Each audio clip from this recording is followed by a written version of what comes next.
The Venezuelan Civil War is a strange and highly misunderstood conflict that many people around the world still aren't even aware of. They are aware of widespread violence in the country, of the brutality of the Maduro regime, and of the ongoing power struggle between the regime and the opposition's interim government, but not of any war. But it's no coincidence that Venezuela currently has a refugee crisis second in size and scope only to Syria, which has been in a civil war for a decade. That's because the Venezuelan conflict originally began as a dirty war, a fourth-generation low-intensity war with a carefully balanced mix of using the military and police to achieve political objectives and using irregular armed groups and civilian radicals to achieve military objectives. This pattern, combined with rising levels of violent crime, snowballed over 2 decades to its current state with full-scale combat in the streets and in the fields, and mass starvation and disease among the civilian population.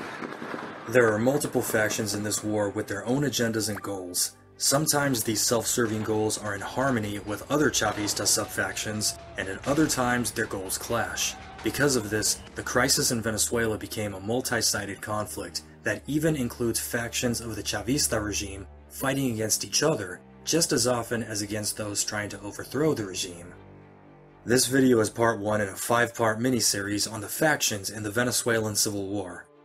Today, we focus on the Chavistas. Chavismo is not a unified movement and hasn't been since Chavez died in 2013. Chavismo is divided into 3 main camps. The Maduristas, who support Maduro because their livelihoods and careers depend on him staying in power. The Chavista loyalists, who hate Maduro and would love to see him go, but will fight to keep the United Socialist Party in power and preserve Hugo Chávez's legacy. Then there's dissident Chavismo, or democratic Chavismo. They still believe in the old ideas of Hugo Chávez, but are against Maduro and no longer have faith in the United Socialist Party as an institution for good. This faction had a split in 2019, with one sub-faction defecting to Juan Guaido's interim government, and the other faction remaining a loyal opposition eating crumbs from the regime's table. Now we get into the Chavista factions fighting in the Civil War. Fighting ranges from actual combat against armed groups to regime loyalists shooting unarmed protesters in the streets. First, there are the Bolivarian National Armed Forces. These include the Army, Navy, Air Force, National Guard, and the Bolivarian National Militia. These institutions are under the command of Maduristas.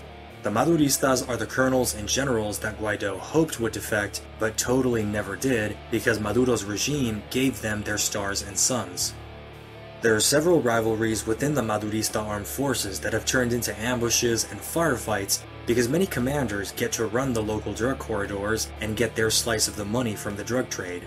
So, politically, these Zodi and Redi commanders are loyal to Maduro and the regime, but different company commanders within a battalion or battalion commanders within a regiment are fighting each other over the drug business behind the scenes.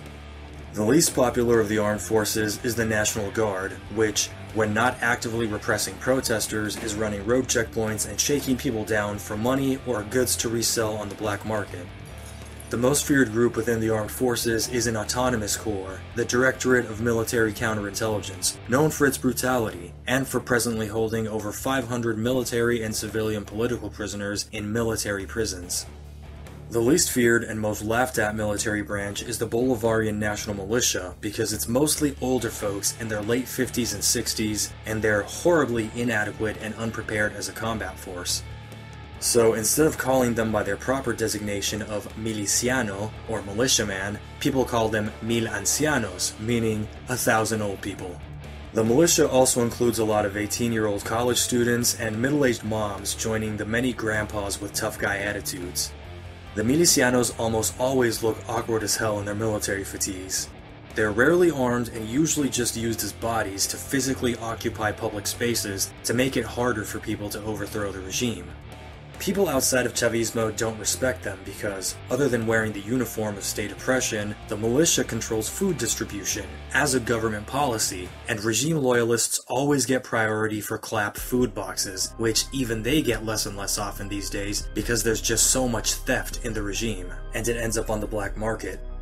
Other regime loyalist forces include the notorious Bolivarian National Intelligence Service, aka the Secret Police, which tortures people, Then there's the National Police, and the National Police's infamously brutal elite corps, the Special Action Forces, commonly called by their acronym FAES.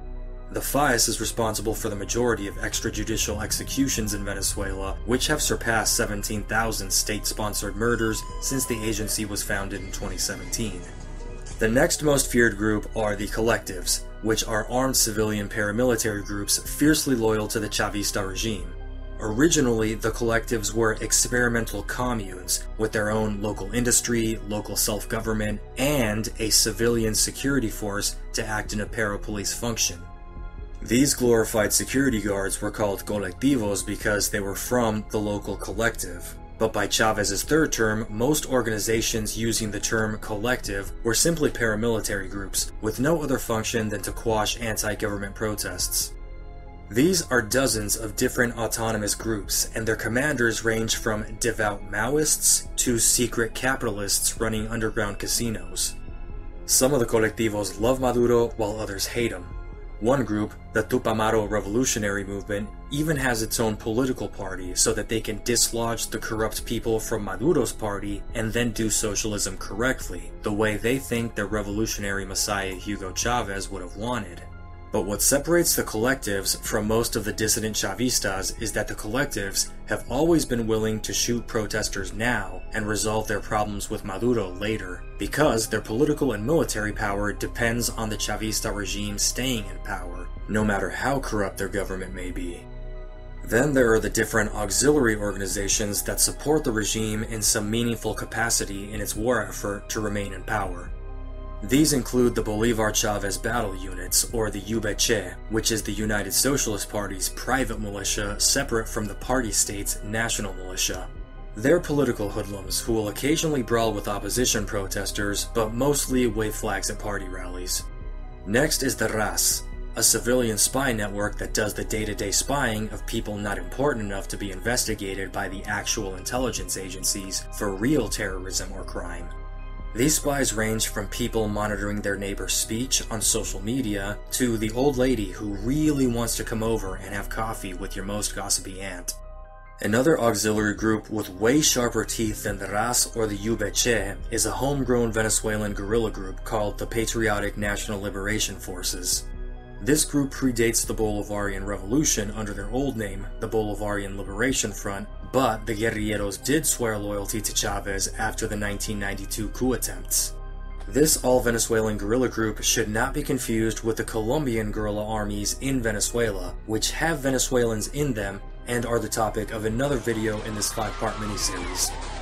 As you can see, since the Marxists are the ones who have most of the guns in Venezuela, it only makes sense that most of the factions in the civil war are communist, and it makes sense that some of them are fighting each other for personal reasons more than ideological. Thank you for watching Venezuela Explained. In part 2 of this miniseries, I'll cover the anti-Chavista and anti-Madurista insurgency. If you haven't done so already, please hit like, subscribe, and share this video with your friends.